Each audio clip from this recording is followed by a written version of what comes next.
નર્મદા જિલ્લામાંથી લાખો રૂપિયાની ટ્રેક્ટરની મોટી છેતરપિંડી થયા હોવાનું સામે આવ્યું છે।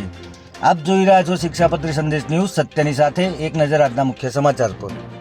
નર્મદા જિલ્લાના ગરડેશ્વર તાલુકાના આમદલા ગામની રહેવાસી રંજનબેન પંકજભાઈ તડવીએ ટ્રેક્ટર ભાડે આપવાના બહાને છેતરપિંડીનો આક્ષેપ કર્યો છે। તેમના જણાવ્યા મુજબ રાજપીપળાના શોરૂમમાંથી ખરીદેલા ટ્રેક્ટર માટે પ્રેમાભાઈ સનાભાઈ તડવી અને કલ્પેશભાઈ ગણપતભાઈ સોલંકીએ ભાડે લેવાની વાત કરી હતી।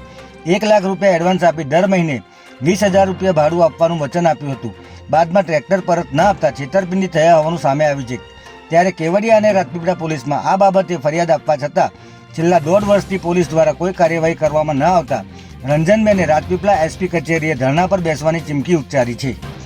રંજનબેન ને ગામ અમદલાની પંકજભાઈ ટ્રેક્ટર લીધું અમે વાપરવા માટે 4 મહિના જેવું વાપર્યું।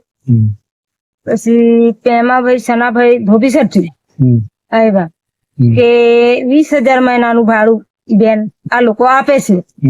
અમે ના પાડતા હતા તો આ ભાઈ જબરજસ્તી જ અમને અપાયું। પછી આપ્યા તો પૈસા અમને 1 લાખ રૂપિયા જેટલા। એ લોકો કે બાકી પૈસા પછી તમને આપું અમે 2 મહિનામાં। 2 મહિનો મેં આવ્યા ના કે ફોન ના ઉપાડ્યા, એ ભાઈ નહીં આવ્યા, આ ભાઈ નહીં આવ્યા, હજુ સુધી 1 પૈસો આપેલો નહીં। ને અમે ફોન કરીએ ને ફોન ઉપાડતા નહીં।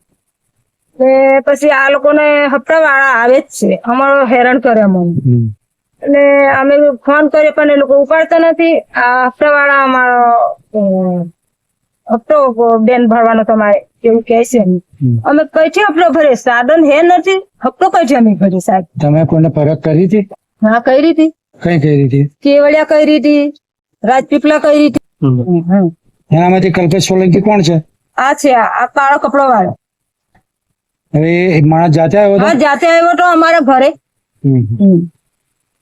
હવે તમારી માંગણી શું છે? અમારી માંગણી એવું છે કે ગમે તે હિસાબે અમને ટ્રેક્ટર થી તો અમારે આ મરી જવાની વખત આવેલી છે। ગરીબ માણસો છે અમે, કેવી રીતનો અમે હપ્તો ભરીએ? અમારો હપ્તા વાળા સાહેબ અમારો જીવ ખાય કે હપ્તો લાવો, હપ્તો લાવો। કેવડિયા પોલીસ સ્ટેશન જઈ આવ્યા, રાજપીપળા પોલીસ સ્ટેશન જઈ આવ્યા, અમને કોઈ નિરાકરણ ટ્રેક્ટર નો નામ મળ્યો। એટલે પોલીસ આ મને ટ્રેક્ટર ના હોધી આલે તો એસપી કચેરી ઉપર ધરણા ઉપર બેસ।